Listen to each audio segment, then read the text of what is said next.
Hey, it's Paul.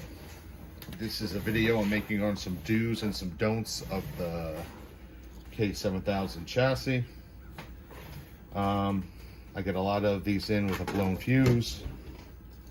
That's typically something in the high voltage section has failed. One of the don'ts is if the fuse is blown, don't just replace the fuse. There's something wrong in the circuit that's causing the fuse to blow. If you replace the fuse, you're just going to blow more parts down the line.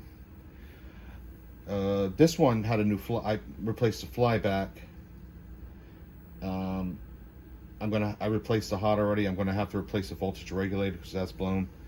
If the part was replaced and then refused, you might have saved the hot or the voltage regulator, but that wasn't the case.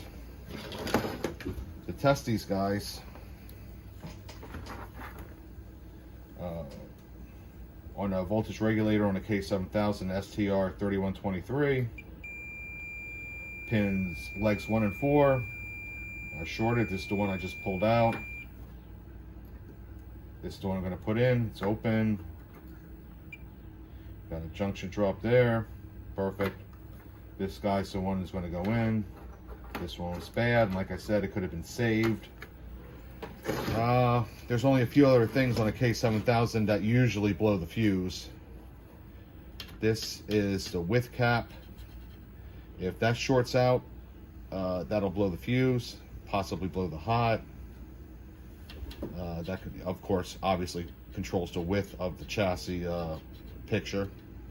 And back here, this is the critical safety cap. This also, when it shorts, will blow the fuse. So those are the main things that will blow the fuse on the K7000. Those are the main things I usually replace. So it would be safety cap, width cap, HOT, voltage regulator, flyback. Those are the main things that blow the fuse on the K7000.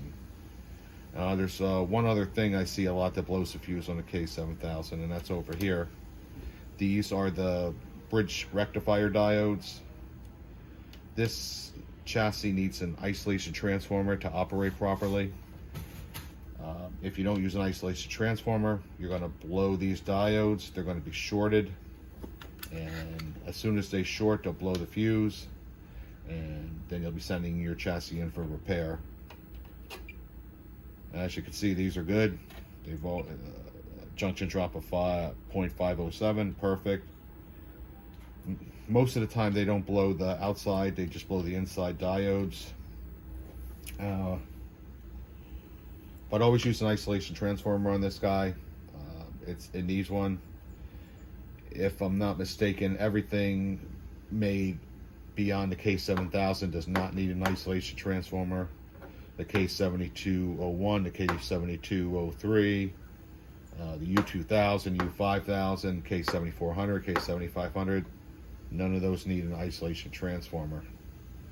Since they have switch mode power supplies, they have all those components built in to the chassis, so you could just literally just plug those into the wall and it'll work fine. Some weak points on the chassis are the RGB pins and the sync pins. Just from years of the wires hanging and pulling on these pins will cause cold solder joints on this row of pins. That could cause a loss of sync or loss of color.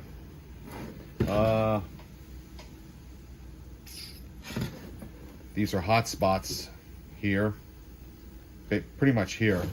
This is full of big resistors, and that causes this section of the chassis to heat up and burn up and oxidize traces. So when I do a cap kit, I always reinforce here, and I'll reinforce here.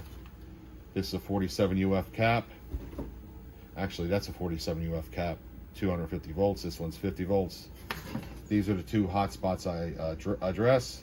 I also address the yoke connector and everything in this area. This area could heat up pretty good as well. That's basically it. I always use high-end caps, Nichicon, Panasonic. I always try and buy high-hour caps. I always like to use good equipment too. I have a Weller soldering iron and a Hakko FR301. It's important to keep good temperature on your equipment so you don't pull traces. I've seen K7000s butchered because soldering irons weren't hot enough, and you just keep pressing and pressing and trying to get the part out, and eventually you just break the trace, or you overheat the trace and it just falls off. Basically, you should just touch a point, and within a second or two it should be liquefied and you should be able to remove the part. Any questions or comments, you go to paulsmonitors.com, or you could email me at paulgiray@gmail.com. I always take on repairs for monitor chassis. I do this full time. It's a passion I have, and looking forward to hearing from you. See you.